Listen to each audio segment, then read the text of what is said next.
Desligue o ruído e conecte-se aos factos.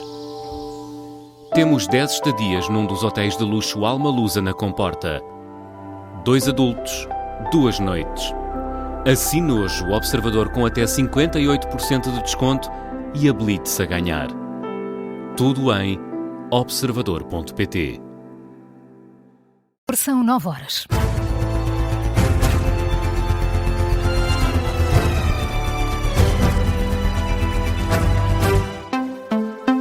As notícias com Carla Jorge de Carvalho. A UGT reúne-se esta manhã para decidir se aprova ou não a nova lei laboral.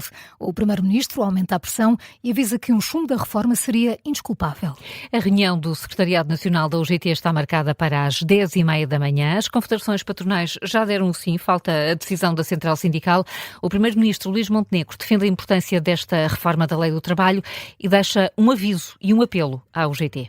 Será, de facto, indesculpável que o país não aproveite esta oportunidade para criar as condições para podermos pagar melhores salários, para podermos ter empresas mais competitivas, para podermos reter a nossa juventude, a nossa capacidade de trabalho em Portugal e podermos, portanto, seguir em frente, virar esta página e nos abalançarmos a outros fatores de competitividade para também, por essa via, darmos condições às empresas e ao trabalho poder sair mais valorizado. Luís Montenegro, em declarações no arranque do Conselho Nacional do PSD de ontem à noite, o Primeiro-Ministro elogia também a forma como a Ministra do Trabalho liderou as negociações. O PCP acredita que o pacote laboral vai ser rejeitado pelos trabalhadores. Foi o que disse há pouco o Secretário-Geral Comunista, Paulo Raimundo, à Rádio Observador, à margem de uma iniciativa em Lisboa. Matilde Malva Sabino, agora em direto, o líder comunista, não acredita que esta lei laboral avance. Paulo Raimundo considera que, independentemente do desfecho do dia de hoje, o pacote laboral vai ser rejeitado pelos trabalhadores. Diz que é claro que esta nova lei não altera nada de negativo, que esteja lá está na lei laboral atual. Acrescenta que este pacote vai trazer mais dificuldades, mas lembra que não são as centrais sindicais que decidem o formato final, que isso é da competência do Governo, mas não há forma deste projeto poder vir a agradar aos trabalhadores. Esse pacote laboral, independentemente da solução formal que se vier a concretizar, é tudo aquilo que não é preciso para os trabalhadores e, portanto, vão continuar a rejeitar, como rejeitaram até agora. Fizeram na greve geral, fizeram num conjunto de ações na rua, fizeram nas empresas locais de trabalho, vão continuar a fazer nas empresas locais de trabalho, vão fazer no dia 17, certamente, respondendo ao apelo da CGTP, numa grande manifestação nacional contra o pacote laboral, mas também contra o aumento do custo de vida e, portanto, eu diria que não será compreensível que estruturas, seja elas quais forem, que defendem trabalhadores e os seus direitos, possam pôr a assinatura em algo que vai fragilizar ainda mais os direitos dos trabalhadores. Mas pronto, cada um assumirá as suas responsabilidades. Paulo Raimundo sublinha que os trabalhadores precisam de melhores salários e melhores condições laborais e não de um projeto que pretende alterar pontos na lei que atualmente não causam problemas a ninguém.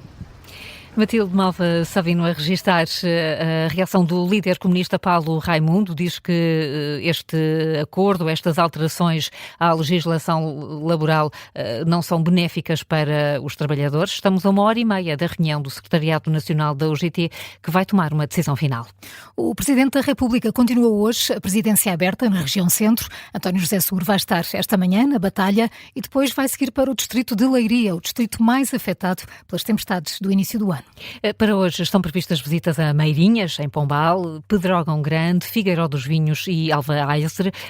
Seguro dedicou o dia de ontem ao distrito de Coimbra, onde esteve acompanhado por 2 ministros, o da Cultura e depois, mais tarde, pela Ministra do Ambiente. O Presidente da República pressionou o Governo e insistiu na necessidade dos apoios chegarem rapidamente às pessoas, às empresas e às autarquias. Carla, António José Seguro é Presidente da República há precisamente um mês e tem mais diferenças do que semelhanças em relação ao seu antecessor, Marcelo Marcelo Rebelo de Sousa. O Observador acompanhou com 10 anos de distância os primeiros 3 dias de Marcelo e de Seguro no terreno, fora do Palácio de Belém, em contacto com a população, sendo que os dois escolheram o mês de abril para a primeira ida ao terreno, mas com nomes diferentes. João Gama. António José Seguro recuperou o nome das presidências abertas de Mário Soares. Marcelo chamou à iniciativa Portugal Próximo. Desde logo, há uma enorme diferença na forma de comunicar. Seguro só fala uma vez por dia com os jornalistas, sempre de microfone fixo, com uma distância de segurança. Marcelo chegava a falar 3 a 5 vezes por dia, sempre pronto para apartes e metáforas políticas. Na relação com os jornalistas, Seguro é, como Marcelo, cordial e por vezes até brincalhão, mas recusa sempre a responder a apartes. Marcelo não só respondia, como dava calduços, beijos na cabeça ou roubava a esponja dos microfones. São 2 presidentes que gostam de aparecer próximo dos cidadãos, mas António José Seguro está a caminhar para ser o novo presidente dos afetos. Ainda é título que apenas é só de Marcelo Rebelo de Sousa, dava abraços prolongados, apertos de mão, universalizou as selfies. A promessa de ser o presidente dos afetos acompanhou até ao final do segundo mandato. Marcelo, especialista em small talk, não tinha dificuldades sobre conversas mais íntimas ou pessoais, comentando que uma pessoa podia estar mais gordinha ou mais magrinha. E chegou a anunciar, por exemplo, que ia receber o então secretário-geral da ONU enquanto cortava uma perna de presunto.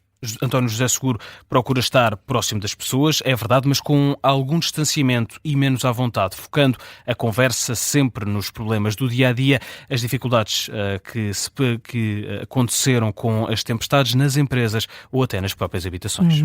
João, há também muita curiosidade para perceber como será a relação presidente-governo e também com os partidos com representação parlamentar. Exatamente, Carla, sendo que a relação com o partido de origem tem a principal diferença, também nesta relação António José Seguro evita por completo qualquer relação com o Partido Socialista, enquanto Marcelo Rebelo de Sousa chegava a apelidar-se como Laranjinha e usava o seu protagonismo para responder a antigos críticos como o líder de então do PSD, Pedro Passos Coelho. Quanto à relação com o governo, enquanto há 10 anos o Marcelo queria de alguma forma legitimar o primeiro governo de António Costa e arrefecer o clima de tensão que se vivia entre o PSD de Passos Coelho e o governo de Jeringonça, António José Seguro já o disse, quer pressionar para que o governo de Montenegro acelere os apoios às regiões mais afetadas pelo mau tempo, sendo que como ponto comum está o interior nesta primeira ida ao terreno dos 2 presidentes da República, sendo que obrigaram também os primeiros ministros em função, Luís Montenegro e António Costa, a deslocar-se até aos respectivos locais para as reuniões semanais.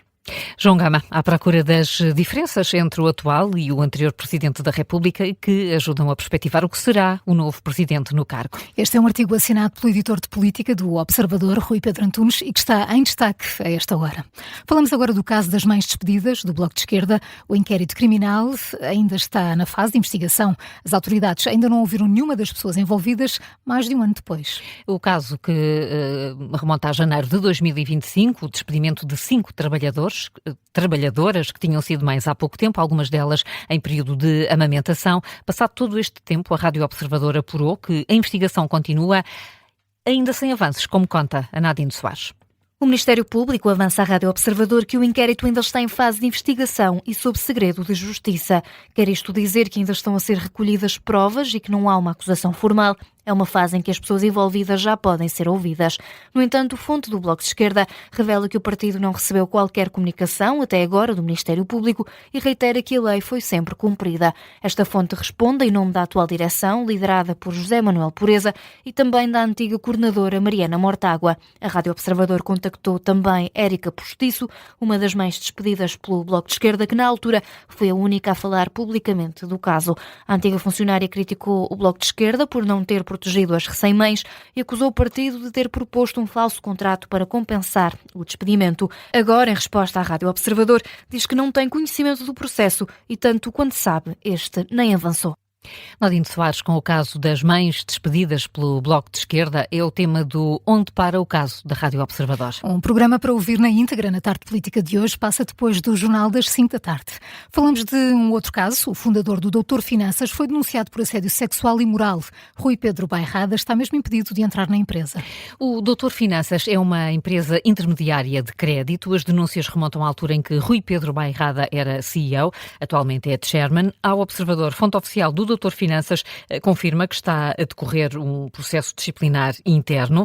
A editora adjunta de Sociedade do Observador, Leonor Riso, explica os alegados comportamentos impróprios que levaram a esta investigação. As denúncias remontam a um período anterior a janeiro sim. de 2025. Neste momento houve 2 conjuntos de denúncias, pelo que o Observador apurou, que, no fundo, levaram à elaboração de 2 notas de culpa, com as quais Rui Pedro Bairrada foi confrontado e que realmente notam-se aqui alegações de assédio sexual e moral que visavam trabalhadoras, pessoas do sexo feminino, e que, segundo os relatos que nos chegaram, podem estar aqui em causa comentários impróprios em contexto profissional e gritos com as pessoas. É de frisar que no Doutor Finanças a maioria dos funcionários são mulheres. Ao Observador, o fundador do Doutor Finanças garante estar de consciência tranquila. Rui Pedro Bairrada rejeita totalmente as acusações de assédio sexual e moral e garante que toda a verdade será reposta. Esta é a notícia que faz manchete. É a história no site do Observador. É também o tema da história do dia, já disponível em podcast. São agora 9h10, já a seguir o explicador sobre a intenção do Governo de criar novas medidas para a segurança rodoviária. Primeiro, Carla, que outras notícias estão em destaque a esta hora? O Irão afirma que os mais recentes ataques de Israel ao Líbano são uma grave violação do acordo de cessar-fogo temporário. O vice-ministro dos Negócios Estrangeiros fala mesmo em genocídio, em causa os ataques de Israel que mataram pelo menos 254 pessoas nas últimas horas no Líbano. Entretanto, Donald Trump pede ao Irão para que também cumpra todas as partes do acordo de cessar-fogo. Caso contrário, promete voltar a utilizar a força contra Teherão, uma força sem precedentes, é o que escreve. A TAP teve 4,1 milhões de euros de lucro em 2025, é uma queda de mais de 92% face ao ano anterior. A companhia aérea justifica a descida com a atualização das taxas de IRC. Os dados foram divulgados esta manhã pela transportadora em comunicado. O metro de Lisboa está fechado hoje por causa de uma greve de 24 horas. Não há serviços mínimos. A empresa dá conta no site oficial de que todas as linhas estão encerradas. Está previsto uma nova greve na próxima terça-feira.